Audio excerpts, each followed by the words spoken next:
The morning light from 3 different suns filled the classroom at Galactic Military Academy. Students from dozens of worlds sat in rows of floating chairs, each one designed for their unique body types. Zixthara adjusted her forearms and tried to focus on the lesson. Her crystalline skin changed from blue to purple, showing her confusion about today's topic. Professor Kellanara moved her long tentacles across the holographic display at the front of the room.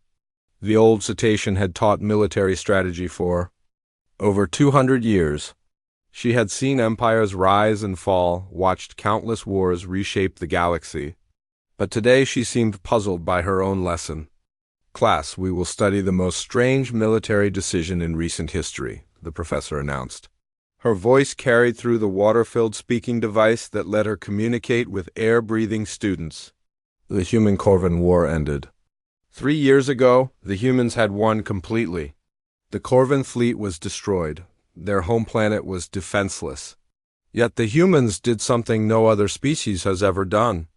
Zixthara leaned forward in her chair. She knew about the war from news reports.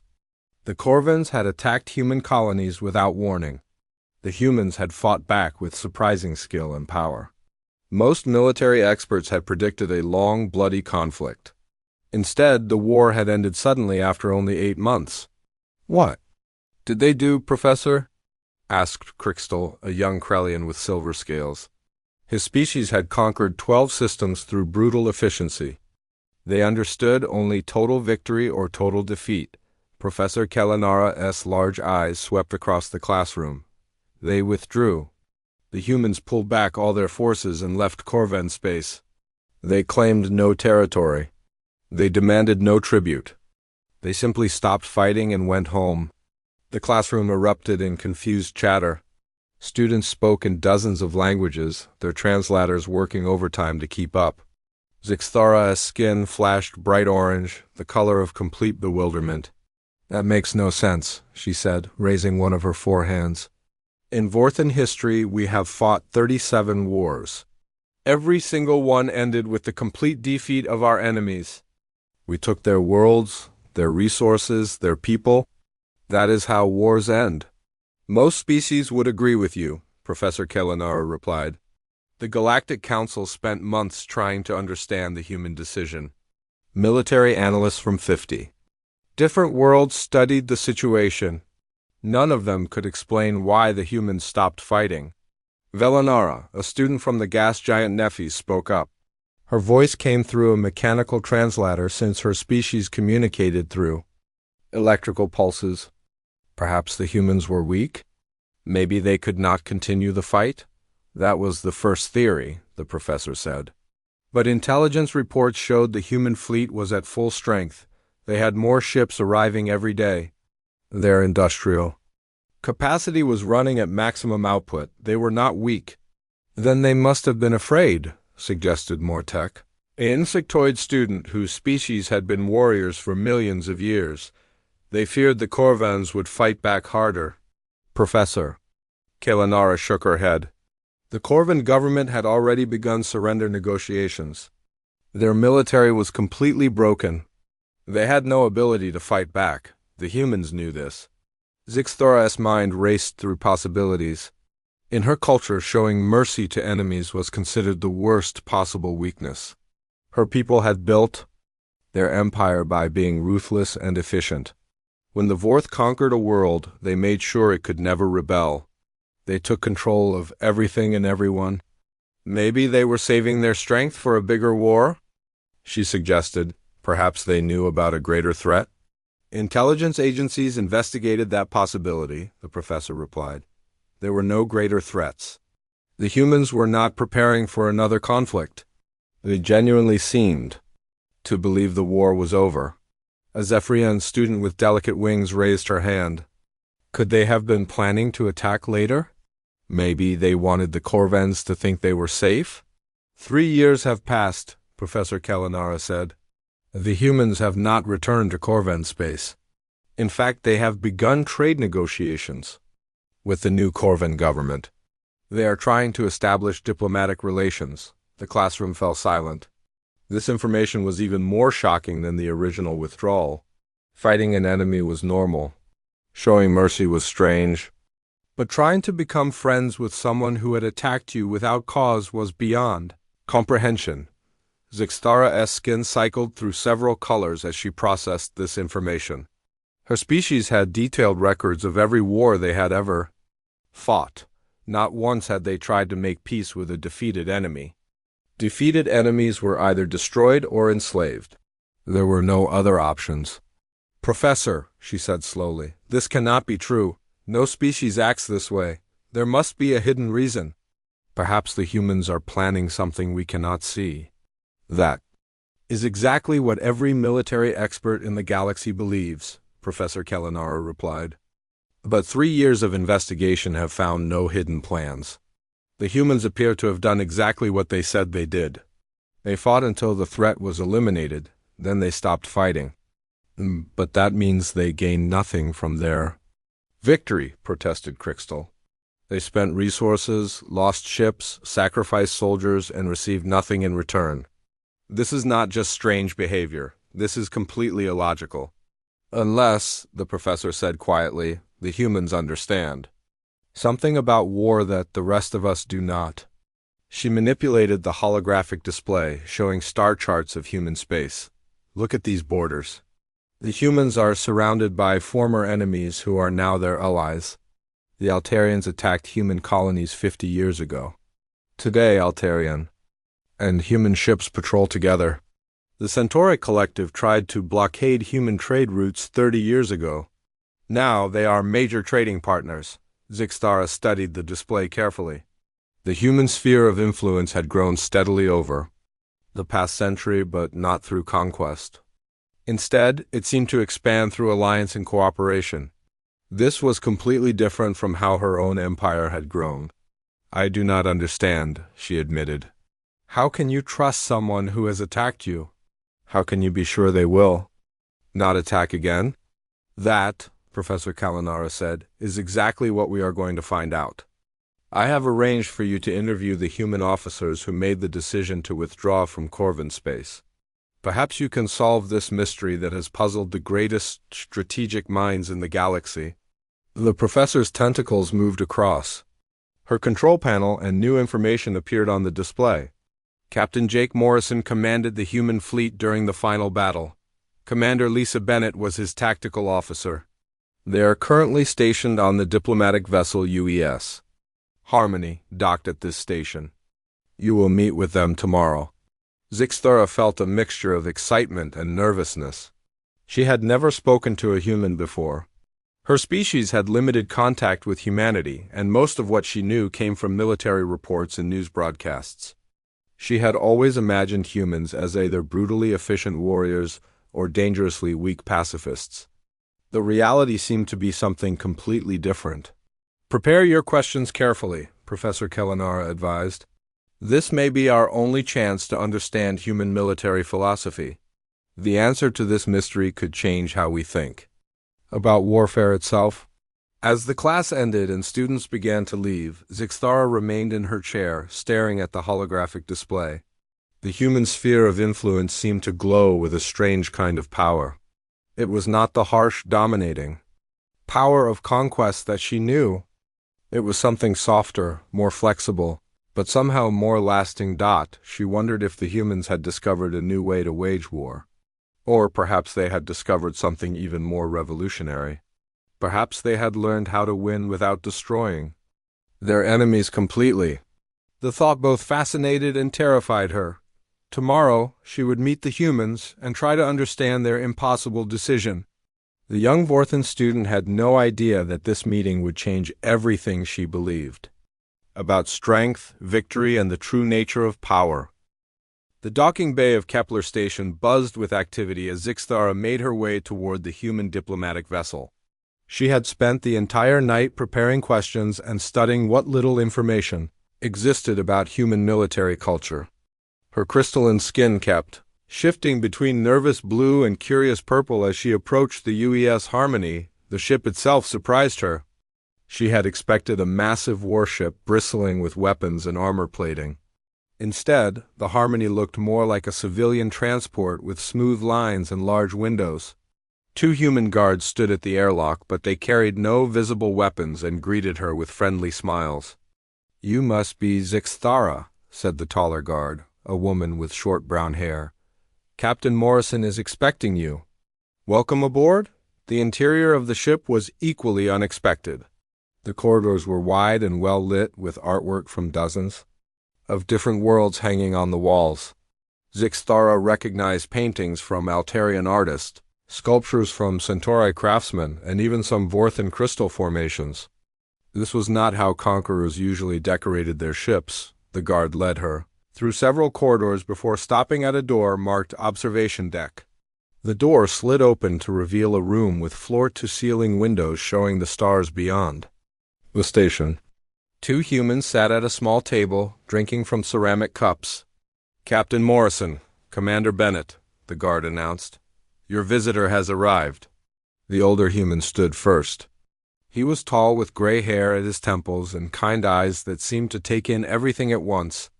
Zixthara had studied his military record the night before. Jake Morrison had commanded fleets in 6 different conflicts and never lost a single battle. She had expected someone harder, more intimidating. "Please sit down," Captain Morrison said, gesturing to an empty chair. "Would you like some tea, coffee, water?"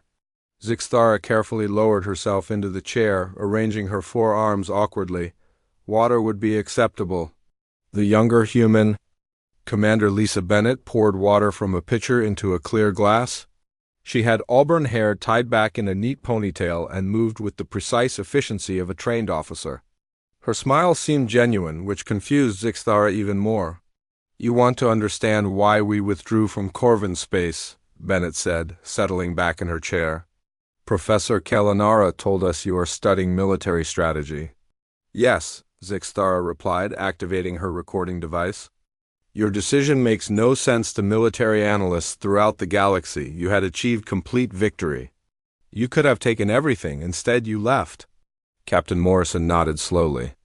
"We left because we had accomplished our objective. The Corvins attacked our colonies because they believed we were expanding too aggressively into their territory. Once we proved we could defend ourselves, the threat was eliminated." "But they were helpless," Zixthara insisted. "Their fleet was destroyed. Their homeworld was defenseless. You could have demanded tribute, taken their resources, enslaved their population. This is what victorious species do." "Could have," Morrison agreed. "But why would we want to? Taking everything would have made us the aggressors. We are not interested in conquest for its own sake." Zixthara's skin shifted to bright orange, the color of complete bewilderment. "But you fought a war. You lost ships. Soldiers died. Surely you deserve compensation for your losses." Commander Bennett leaned forward. "The compensation is that our colonies are now safe. The Corvins will not attack us again because they know we can defend ourselves. What more do we need?" "Security," Zixthara said immediately. "The only way to ensure an enemy will not attack again is to eliminate their ability to attack. You should have destroyed their shipyards, occupied their planets, removed their government." "And then what?" Morrison asked. "We would have to keep occupation forces in Corvin space forever. We would have to suppress any rebellion. We would have to govern people who hate us. That costs resources and creates new enemies."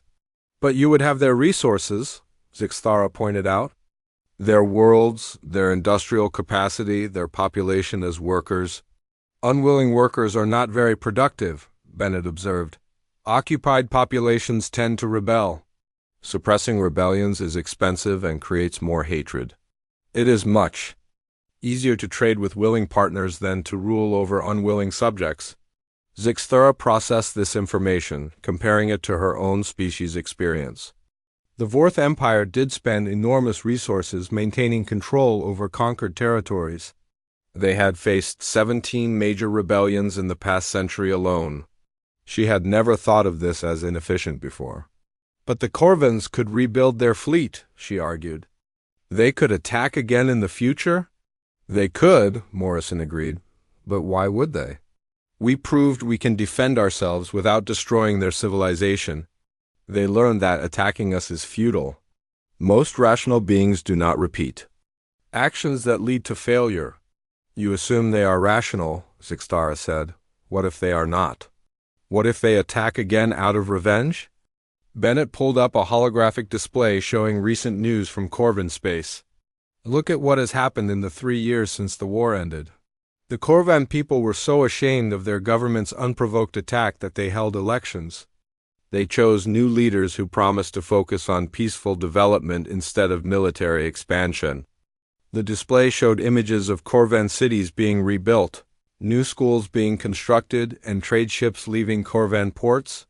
It did not look like a civilization preparing for revenge. The new Corvan government has requested permission to establish trade relations with human colonies, Morrison added.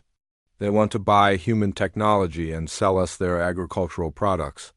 Former enemies are becoming trading partners. Zixtara stared at the display. In her species' history, conquered peoples always harbored resentment. They waited for opportunities to rebel or seek revenge. The idea that defeated enemies might voluntarily seek friendship was completely foreign to her. This cannot be normal, she said. Surely this is unusual even for humans? Morrison and Bennett exchanged glances. Not really, Bennett said. It happens more often than you might think. The Altarians attacked our shipping lanes 50 years ago. Today, Altarian and human vessels patrol together against pirates. The Centauri Collective tried to blockade our trade routes 30 years ago. Now they are among our closest allies. You collect former enemies as allies, Zixtara realized. We give them the opportunity to become allies, Morrison corrected. We do not force friendship on anyone. But we also do not make it impossible, through excessive revenge or punishment. But how do you know they will not betray you? Zixtara asked. How can you trust someone who has attacked you before? Trust is earned over time, Bennett replied. We start with small agreements and build up to larger ones. We watch for signs of good faith. We remain prepared to defend ourselves if necessary. But we also remain open to the possibility that former enemies can become friends. Morrison stood and walked to the window, looking out at the stars. Throughout human history, some of our greatest allies were once our greatest enemies. Nations that fought bitter wars eventually became close partners. We learned that today's enemy can become tomorrow's friend, but only if you leave them the opportunity. You fight only until the threat is eliminated, Zixtara said slowly, trying to understand. Then you stop and offer the possibility of friendship. Exactly, Bennett nodded. We fight to protect our people and our values, not to dominate others. Once the threat is gone, continued fighting becomes aggression rather than defense. Zixtara felt her worldview shifting. Her species had always seen war as a competition for resources and territory. The humans seemed to see it as a problem to be solved. Once the problem was solved, they stopped fighting and looked for ways to prevent future problems. This is why you withdrew from Corvan space, she said. You had solved the problem of Corvan aggression. Continuing to fight would have created new problems. Now you are beginning to understand, Morrison said, returning to his seat. Victory is not about how much you can take from your enemy. Victory is about achieving your objectives with the minimum necessary force. And your objective was to protect your colonies, not to conquer Corvan worlds, Zixtara concluded. Precisely, Bennett agreed. We accomplished our mission. The war was over. Zixtara sat in silence for several minutes, processing everything she had learned. The human approach to warfare was completely different from anything she had studied. They fought with clear, limited objectives and stopped when those objectives were achieved. They treated enemies as potential future allies rather than permanent threats. I think I need to speak with the Corvans, she said finally. I need to understand their perspective on what happened. That can be arranged, Morrison said. Admiral Keffer, the former commander of the Corvan fleet, lives on a border world. He might be willing to speak with you. He was not executed or imprisoned? Zixtara asked, surprised. Why would he be? Bennett replied. He was a soldier following orders from his government. When his government surrendered, he laid down his weapons and accepted defeat honorably. We had no quarrel with him personally. As the meeting ended, Zixthara felt more confused than ever. Every answer the humans gave led to new questions. Their approach to warfare seemed to contradict everything she had learned about military strategy, and interspecies relations. Journey to the border world of Nexus Prime took 4 days aboard a civilian transport vessel. Zixthara spent the time studying everything she could find about the Kovan military and their former admiral. What she discovered only deepened her confusion about human behavior. Admiral Kethfer had been considered one of the finest military minds in Corvan history.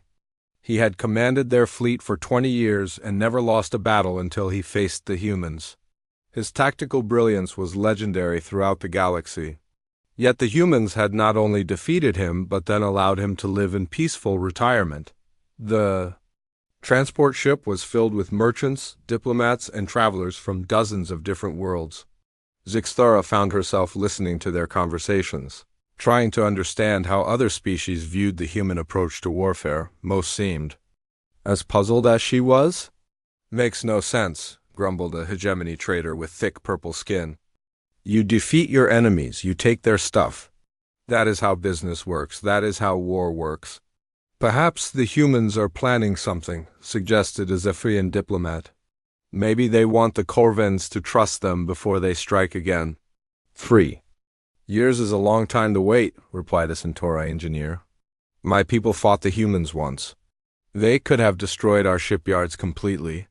Instead, they only targeted military vessels. After the war, they helped us rebuild. Now we work together on trade routes." Zixthara's skin shifted to thoughtful blue as she processed these comments. The Centauri engineer's words matched what Captain Morrison had told her. The humans seemed to have a pattern of sparing their enemies and then trying to become friends with them. When the transport finally reached Nexus Prime, Zixthara was surprised by what she found. The planet was not a prison world or a place of exile. It was a thriving colony with cities, farms, and spaceports.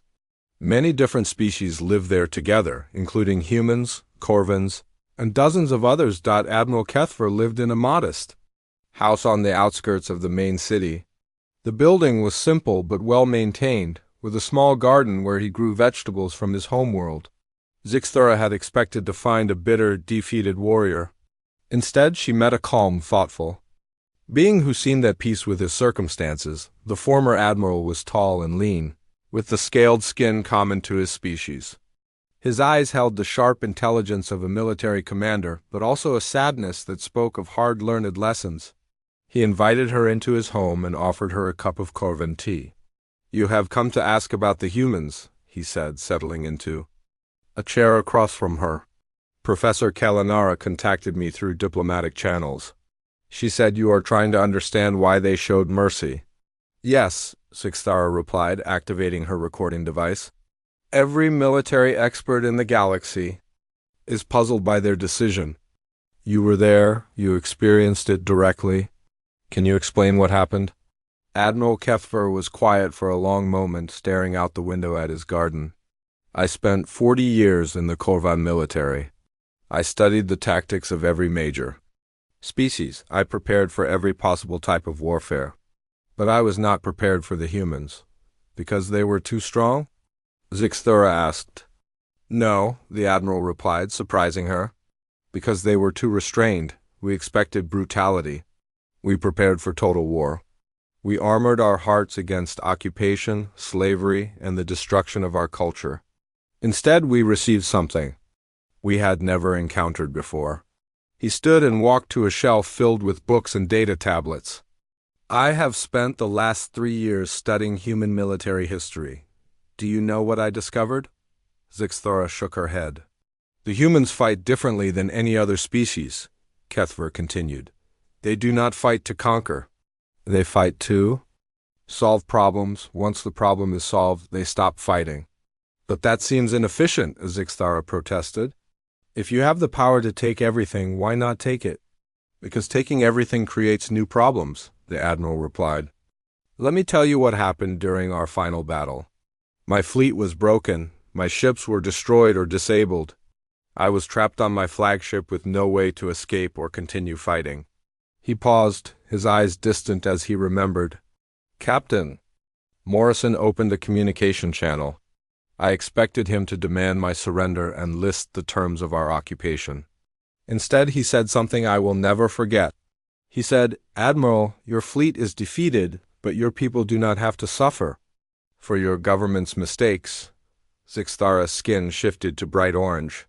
"He spoke to you directly?" "Yes, he told me that the humans had no desire to conquer Corvan worlds or harm Corvan civilians. He said they only wanted to ensure that we would not attack their colonies again. He offered to accept my surrender and allow me to live in exile rather than face execution." "And you believed him?" Admiral Kethver smiled sadly. "I had no choice, but then something remarkable happened. He kept his word. Every promise he made was honored. Corvan prisoners of war were treated well and released after the surrender. Number. Human forces occupied our worlds. No tribute was demanded." "But surely your people wanted revenge," Zixthara said. "Surely they wanted to rebuild and attack again." "That is what I expected," the Admiral admitted. "But shame is a powerful force. Our government had attacked the humans without provocation. We had started a war based on fear and greed. When the humans showed mercy instead of seeking revenge, it forced us to examine our own actions." He returned to his chair and picked up a data tablet. "Look at these reports from Corvan space. Within 1 year of the war's end, massive protests began. The people demanded new leadership. They wanted a government that would focus on peaceful development instead of military expansion." The tablet showed images of Corvan cities where thousands of people gathered in peaceful demonstrations. Signs written in Corvan script called for democracy, peace, and cooperation with other species. The new government was elected on a platform of rebuilding our civilization and making amends for the unprovoked attack. Kethver continued. They immediately began negotiations with the humans for trade agreements and diplomatic relations. "But you could have rebuilt your military," Zixthara pointed out. "You could have prepared for another attack. With what justification?" The Admiral asked. "The humans had proven they could defend themselves without destroying us. They had shown restraint and mercy. Attacking them again would have been not just militarily foolish, but morally wrong." Zixthara processed this information, comparing it to her own species' history. When the Vorth conquered other worlds, the defeated populations always harbored resentment. They waited for opportunities to rebel or seek revenge. The cycle of violence continued for generations. "You are saying the humans broke the cycle," she said slowly. "Exactly," Kethver nodded. "By showing mercy, they transformed enemies into allies. By treating us with dignity even in defeat, they earned something that cannot be taken by force: respect." "But this cannot work with all enemies," Zixthara argued. "Some beings are truly evil, some species cannot be trusted." The Admiral considered this carefully. "You are right. Not all enemies can be redeemed. But how do you know which ones can be saved unless you give them the opportunity? The humans take the risk of showing mercy because the potential rewards are so great." "The risk of showing mercy," Zixthara repeated. "I never thought of mercy as risky." "Everything worthwhile involves risk," Kethver replied. "The humans risk betrayal by showing mercy. But they also risk missing opportunities for peace by being too harsh. They have chosen to err on the side of compassion. And this approach has worked for them?" "Look around you," the Admiral said, gesturing toward the window. "This planet has humans, Corvans, Centauri, and dozens of other species living together peacefully. Trade ships from human space dock here every day. Former enemies have become business partners." Zixthara stood and walked to the window, looking out at the bustling city.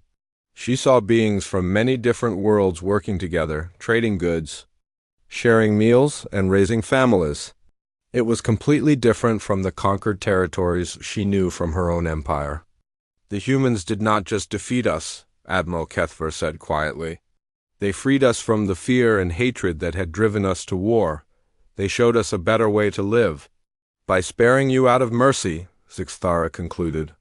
"By understanding that today's enemy can become tomorrow's friend," the Admiral replied. But only if you leave them their dignity and offer them hope for a better future. As the afternoon wore on, Zixtara found herself seeing the human approach in a new light. It was not weakness or naivety. It was a calculated risk based on deep understanding of psychology and long-term strategy. The humans had learned that mercy could be more powerful than conquest. I think I need to speak with the humans again, she said finally. I have more questions now than when I started. Good, Admiral Kethver smiled. Questions are the beginning of wisdom. The humans taught me that as well. As she prepared to leave, Zixtara realized that her entire understanding of warfare and victory was changing. The young alien student who had arrived seeking simple answers was discovering that the most important truths were far more complex than she had imagined. The return journey to Kepler Station gave Zixtara time to think about everything she had learned. Her conversation with Admiral Kethver had raised new questions that she needed answered. The humans seemed to have developed a completely different approach to warfare, one that her military academy had never taught. When she arrived back at the station, she immediately requested another meeting with Captain Morrison and Commander Bennett. This time, she also asked to speak with other human officers who had experience in different conflicts. She needed to understand if the Korvan War was unique or part of a larger pattern. 2 days later, she found herself in the same observation deck aboard the Hughes Harmony. Captain Morrison and Commander Bennett were there as before, but they had brought a third person. Colonel Pete Williams was older than the other two, with gray hair and weathered hands that spoke of a long military career. His uniform displayed medals from conflicts across human space. Zixtara has been studying our military philosophy, Captain Morrison explained to the colonel. She spoke with Admiral Kethver and wants to understand how we approach warfare in general. Colonel Williams nodded and poured himself coffee from a thermal pot. I have been fighting wars for 30 years, he said in a rough but friendly voice. I have seen the old way of doing things and the new way. The new way works better. What do you mean by the old way? Zixtara asked, settling into her chair and activating her recording device. Total victory, complete conquest. Take everything from your enemy and make sure they can never threaten you again, Williams replied. It sounds logical, it sounds safe, but it does not work in the long term. Commander Bennett pulled up a holographic display showing human space over the past century. Look at our borders 50 years ago compared to today. Our sphere of influence has grown enormously, but not through conquest. The display showed human territory expanding steadily, but the new areas were marked as allied space rather than occupied territory. Trade routes connected human worlds with dozens of other species. Defense pacts protected smaller civilizations from aggressive neighbors. Every species you see here was once neutral or hostile to humanity, Captain Morrison explained. Some attacked us directly. Others refused to trade with us or blocked our expansion. Today they are all allies or partners. How is this possible? Zixtara asked. In my studies of galactic history, I have never seen anything like this pattern of growth. Colonel Williams leaned forward. Because most species fight until they achieve absolute victory or absolute defeat. They destroy their enemies completely or get destroyed themselves. Humans learn to fight until we achieve our objectives, then stop and offer friendship. But how do you know when to stop? Zixtara pressed. How do you know you have achieved enough victory? By defining clear objectives before the fighting starts, Bennett replied. We do not fight to conquer territory or gain resources. We fight to protect our people and our values.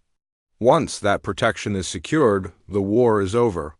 Williams activated another display showing recent conflicts. In the Altarian War, our objective was to stop their attacks on our shipping. Once they agreed to respect our trade routes, we stopped fighting. In the Centauri conflict, our objective was to break their blockade of our colonies. Once the blockade ended, we withdrew. But you could have demanded more, Zixtara pointed out. You could have taken their worlds, their fleets, their resources. Could have, Morrison agreed. But taking more would have changed us from defenders into aggressors. It would have made us the bad guys in the eyes of other species. And it would have created new enemies, Williams added. Every Altarian whose family died in an occupation would want revenge. Every Centauri who lost their home would become a terrorist. We would spend more resources fighting rebellions than we gained from conquest. Zixthara's skin shifted to thoughtful purple as she processed this information. Her own empire spent enormous resources maintaining control over conquered territories. Rebellions were constant problems that drained military strength and economic resources. "You are saying that mercy is more efficient than conquest," she said slowly. "Much more efficient," Bennett confirmed. Allies fight beside you by choice. Subjects fight for you through fear. Which would you rather have watching your back in battle? But allies can choose to abandon you, Zixthara argued. Subjects have no choice but to obey. Subjects will abandon you the moment you show weakness, Williams replied. They serve you only because they fear you. Allies serve you because they trust you and share your values. That loyalty is much stronger. Captain Morrison walked to the window and looked out at the stars. Throughout human history, our greatest victories came not from defeating enemies, but from turning them into friends. Nations that fought bitter wars eventually became close partners. Give me an example, Zixthara requested. The Centauri Collective, Bennett said. 30 years ago, they tried to strangle our trade routes with blockades and tariffs. We fought a 3-month war that ended with their fleet scattered and their economy in ruins. What did you do then? We offered them a choice, Morrison replied, turning back from the window. They could rebuild their military and fight us again, knowing they would lose. Or they could join our trade network as equal partners and share in the prosperity. They chose partnership, Williams added. Today, Centauri ships help patrol our trade routes. Their technology improves our ships. Their merchants do business in our markets. Former enemies became some of our closest allies. Zixthara tried to imagine her own empire making such an offer to defeated enemies. The idea seemed impossible. Vorthan culture demanded complete domination of conquered peoples. Showing mercy was considered dangerous weakness. But what about truly evil enemies? She asked. What about species that cannot be reasoned with or trusted? They exist, Morrison admitted. The Devourers in the Outer Rim are a good example. They attack everything they encounter and consume entire biospheres. We fight them without mercy because they give us no choice. But we still tried diplomacy first, Bennett added.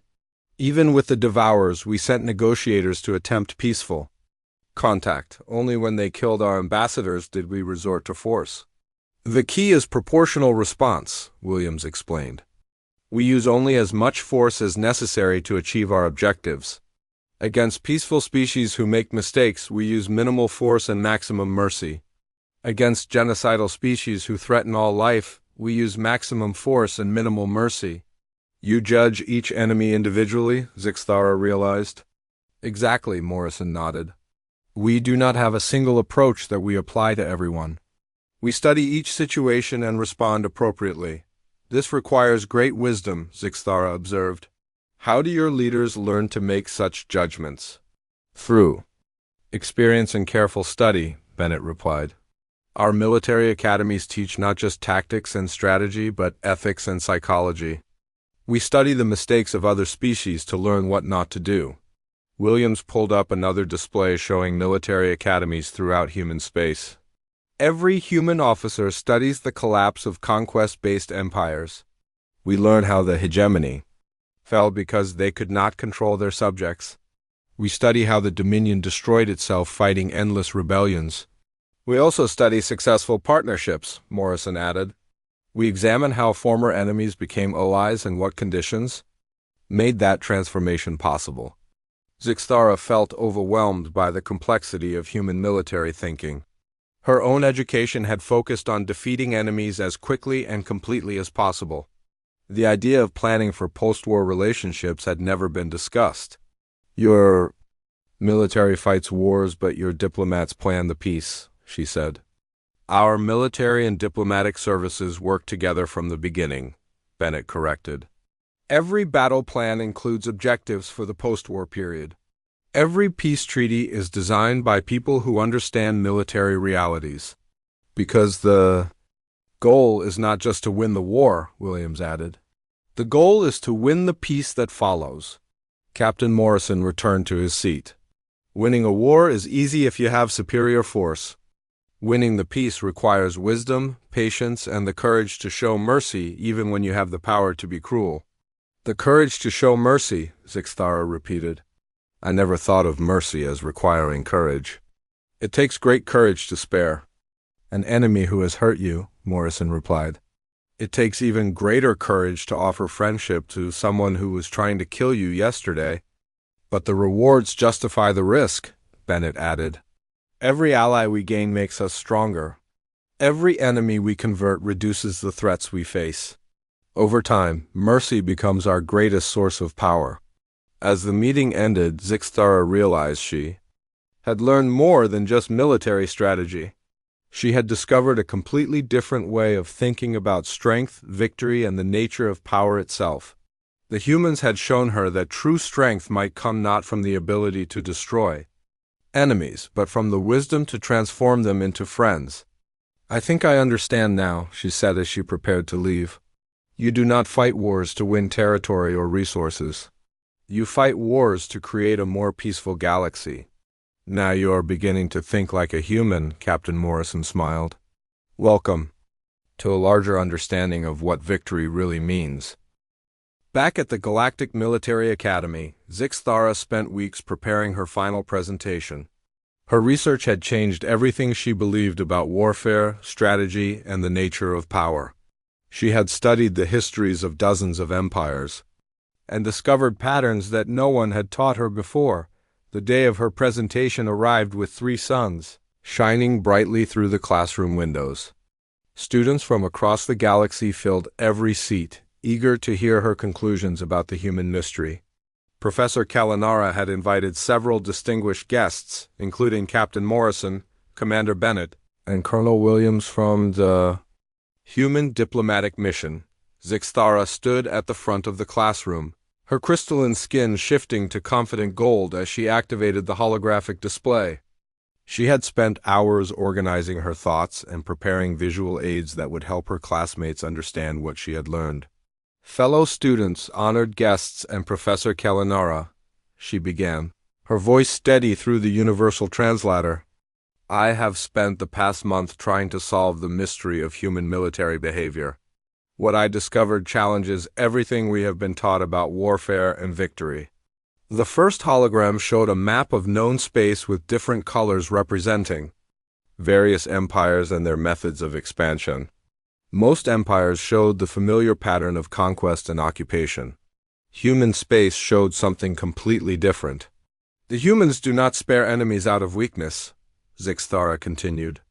They spare them out of strategic wisdom.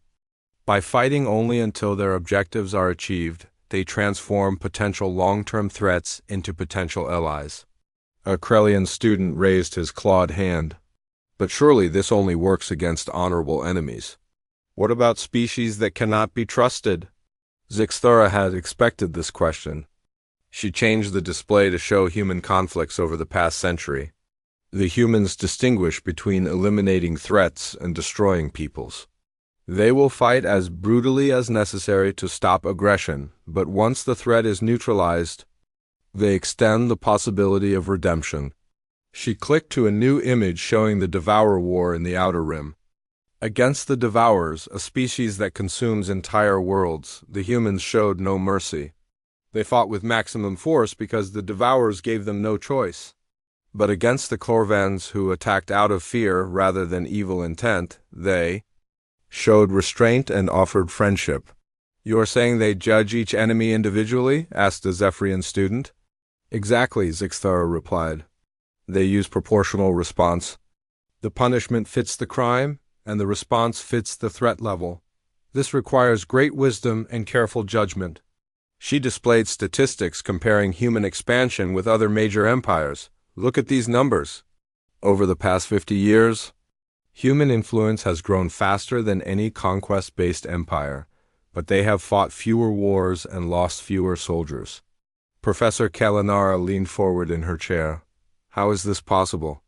Conquest should be faster than alliance building. Conquest requires constant military presence to maintain control, Zixthara explained.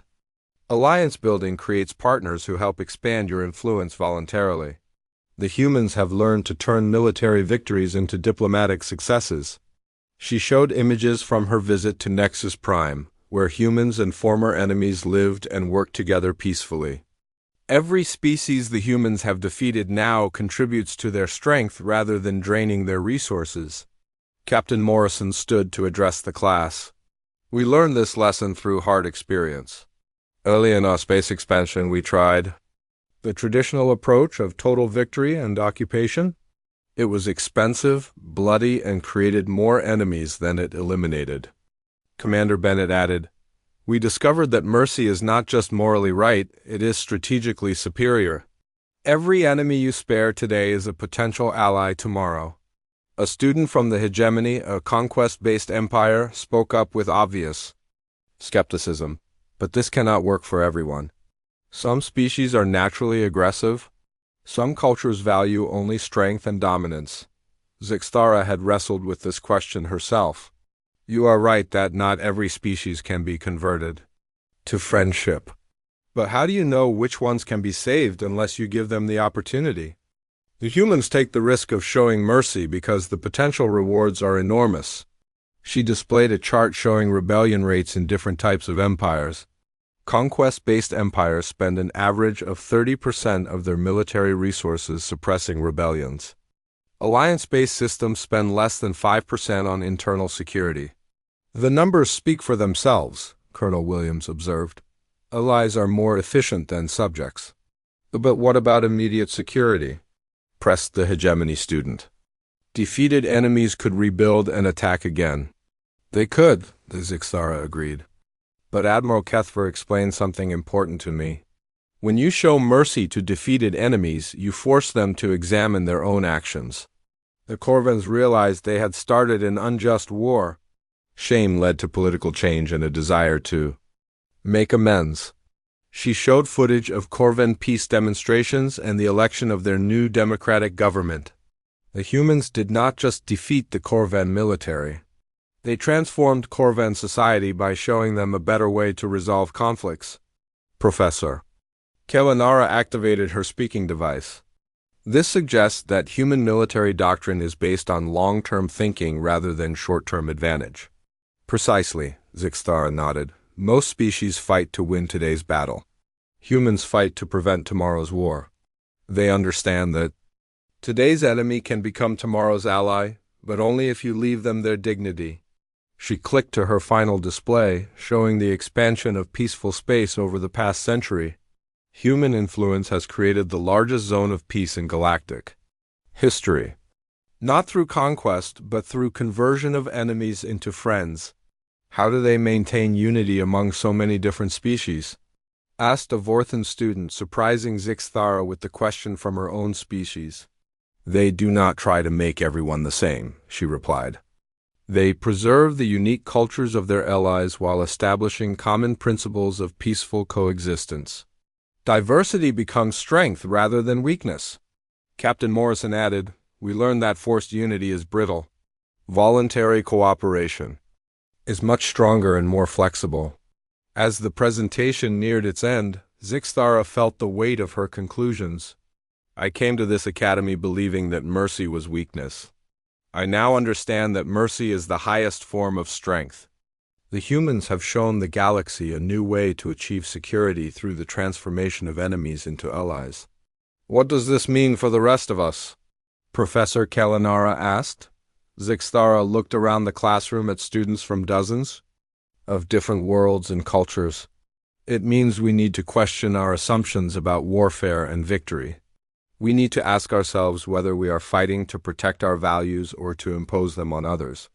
She paused, thinking of her own empires. Long history of conquest and occupation.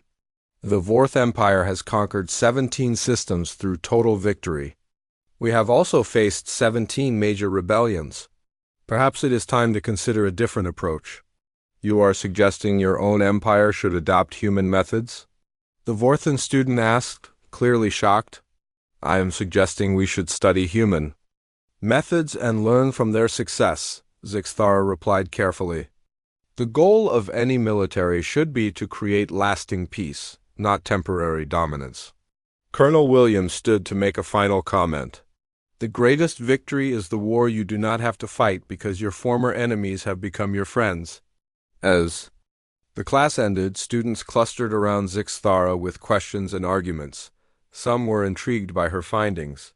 Others remained skeptical. But all of them were thinking about warfare in new ways. Professor Kalanara approached her with a datapad. Excellent work, student. I have received a communication from the Human Military Academy on Earth. They are offering you a place in their advanced strategy program. Zixthara's skin flashed through several colors as she processed this unexpected opportunity. They want me to study at their academy? They want you to learn their methods and perhaps help develop new approaches to interspecies conflict resolution. The professor explained. You would be the first non-human to attend their command school. Looking at the invitation, Zixthara realized her journey was just beginning. She had started by trying to understand human mercy. Now she had the chance to learn how to apply that mercy in her own career and perhaps transform her own empire's approach to warfare. When do classes begin? She asked, her skin settling into determined silver. Next month, Professor Kalanara replied with what might have been a smile. I believe you are ready to learn the most difficult military skill of all, how to wage peace. Years later, Ambassador Zixthara would become the first Vorthan to successfully negotiate a peaceful resolution to a territorial dispute. Her success would inspire a new generation of military leaders who understood that true strength lies not in the ability to destroy enemies, but in the wisdom to transform them into allies. The young student who once saw mercy as weakness had learned to see it as the foundation of lasting victory.